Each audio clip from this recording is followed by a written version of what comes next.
안녕하세요. 굿TV 시청자 여러분.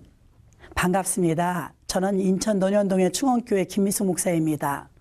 오늘은 본문이 마가복음 9장 14절로 29절까지의 영적인 싸움이라는 제목으로 은혜 나누고자 원합니다. 마가복음 9장 2절에 예수님과 베드로, 요한, 야고보는 변화산에 주님과 함께 기도하러 올라갔습니다. 4절부터 9절까지의 내용을 보면 이 제자 3명은 예수님과 올라갔는데 엘리야와 모세가 예수님을 만나는 광경을 목격합니다. 그의 체험은 신비로운 영적 체험이었습니다. 평상시 보지 못하던 신비한 광경에 감격을 받고 내려왔습니다. 18절에 보면 산에서 내려오니 남아있던 9명의 제자들은 귀신 들린 어린아이 하나를 쫓아내느라 제자들이 씨름을 하고 있었습니다.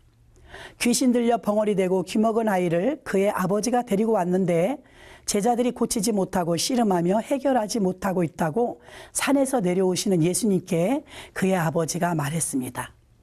예수께서 그에게 다가가서 귀머거리와 벙어리 된 아이를 향해 소리쳤습니다. 25절입니다. 벙어리 되고 귀먹은 귀신아 그의 아이에게서 나오라 하시니 26절에 보면 예수님 목소리에 아이에게 들어간 그 귀신은 분명히 말 못하는 벙어리의 귀머거리라고 했는데 예수님의 말씀이 듣지 못한 이 귀머거리가 귀신은 그 소리를 듣고 나갔다는 것입니다. 주님 목소리에 그 귀신이 경련을 일으키며 나가자 아이는 멀쩡하여진 것입니다. 그러니 이 아이가 벙어리 되고 귀먹은 것은 귀신의 짓이었다는 것입니다.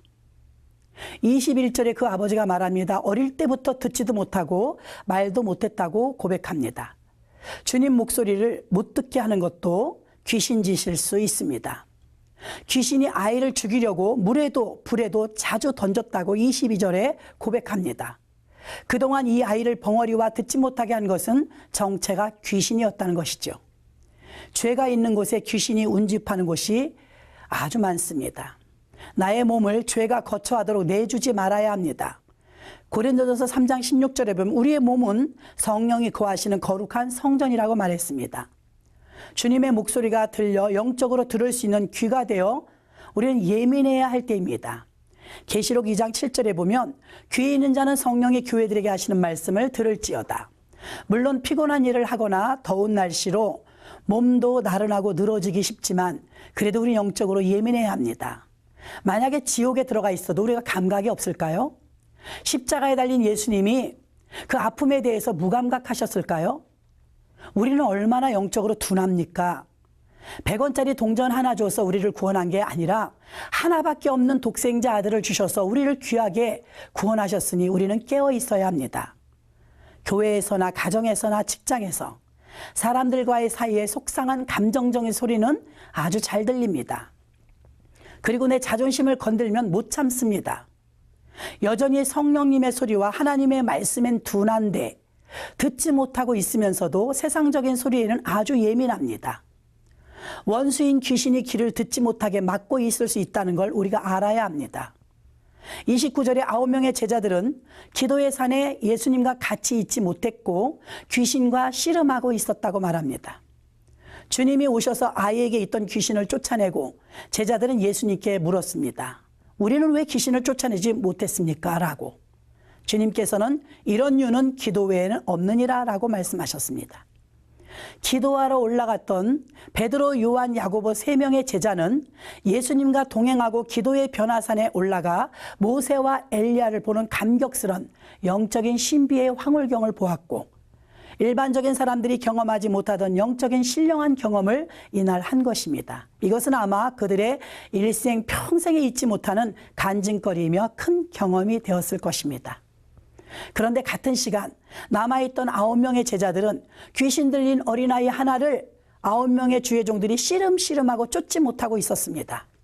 시청자 여러분, 육적인 일로 씨름하고 지칠 정도로 귀신에게 당하고 물에도 불에도 던져져서 씨름하며 고통 중에 만약에 있다면 이 9명의 제자와 같은 씨름을 하고 있다는 것을 알아야 합니다. 베드로, 요한, 야고보의 3명의 제자는 영적으로 기도의 산에 올라가 신령한 것을 경험했습니다. 여러분도 기도의 산에 올라야 될 줄로 믿습니다. 특히 주님과 동행했던 이 3명의 제자들은 신령한 경험을 했지만 주님과 따로 있었던 제자들은 귀신 쫓느라 땀 흘리며 씨름을 했습니다. 주님과 동행하여 신령한 경험을 하는 영적인 사람이 되려면 예수님과 베드로와 요한, 야고보처럼 기도의 산에 오르셔야 합니다. 기도의 능력밖에 귀신을 제어할 힘이 없습니다. 이제 우리가 어디에 서 있어야 할지를 결정하고 따라야 합니다. 우리가 기도의 산에 오를 것인지 또 씨름하는 세상에 있을 것인지 둘 중 하나입니다. 오늘 나는 세상 일로 씨름하는 자리에 있을 것인지 주님과 같이 산에 올라가 영적인 경험을 할 것인지. 제자들은 이 귀신을 쫓아냈던 예수님이 3명의 제자와 동행했고 9명의 제자들이 결정적인 것은 주님과 함께하지 않았다는 것입니다. 이런 이유는 기도밖에 없다는 건 예수님과 동행하며 기도의 자리에 오르셨던 3명의 제자처럼 이제 우리도 주님과 동행하며 기도의 자리에 오르시기를 주님의 이름으로 축원합니다. 아멘.